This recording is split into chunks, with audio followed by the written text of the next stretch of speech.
आज राजसाहेबांना ठाणे कोर्टामध्ये हजर राहावं लागलं. गुन्हा 2008 साली झालेल्या रेल्वे भरतीमध्ये जे राजसाहेबांनी भाषण दिलेलं आणि मनसे कार्यकर्त्यांनी जे थोडंफार रेल्वे स्टेशन तोडफाड केलेली किंवा कॅन्डिडेटना मारहाण झालेली अशा गोष्टी होत्या.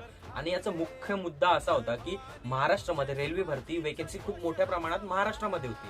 तर राजसाहेबांचं म्हणणं आहे की जेव्हा महाराष्ट्रामध्ये जास्त प्रमाणावर वेकेन्सी आहे तर महाराष्ट्रामधील माझ्या मराठी तरुणांना, आमच्यासारख्या पोरांना संधी मिळो, आमच्या मराठी तरुणांना ही संधी द्या ना. तर लालू भाईची, युपीची, बिहारची पूर्ण गँग आलेली इकडे भरतीसाठी. तर महाराष्ट्राचे तरुण कमी, बाहेर परप्रांतीय तरुण जास्त होते. तर यासाठी मनसेनी, राजसाहेबांनी आवाज उचललेला की प्रथम प्राधान्य आमच्या मराठी पोरांना द्या. भले केंद्राचं भरती आहे ती, पण आमच्या पोरांना तुम्ही संधी द्या ना. की सगळे बाहेरचे भरत जायचे, मग आमच्या पोरांच्या हाताला काम नाही.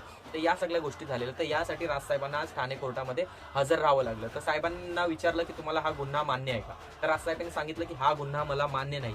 पण हे गुन्हा नाहीये माझ्या मते. तरी हे गुन्हा वाटतो का तुम्हाला? जर आपल्या इकडच्या, आपल्या स्थानिक मराठी मुलांसाठी, महाराष्ट्रातील प्रत्येक तरुणांसाठी त्यांनी जे पाऊल उचललेलं की आमच्या महाराष्ट्रामधील तरुणांना या जॉब, या वेकेन्सी भेटायला पाहिजेत, तर त्याचा तुम्ही गुन्हा दाखल करताय त्यांच्यावर.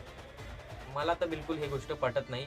ऑब्व्हियसली तिकडे थोडं मारहाण झाली असेल, ती गोष्ट आम्ही डिनाय करतो की असं कोणाला मारलं नाही पाहिजे, रेल्वेचं पण नुकसान झालं असेल, तोडफोड वगैरे. पण आपल्या पोरांसाठी जर आम्ही आवाज उचलतोय तरी सरकार मानत नाही, तर त्याचं पुढचं पाऊल काय उचलायचं तुम्ही? जेव्हा सरकार तुमच्या गोष्टीच मानत नाही तर तुम्ही मग काय करणार? तर राजसाहेबांचं पहिल्यापासून एकच धोरण आहे की आपण उपोषणाला बसायचं नाही. त्याचं पुढचं तुम्हाला माहित असेल मित्रांनो.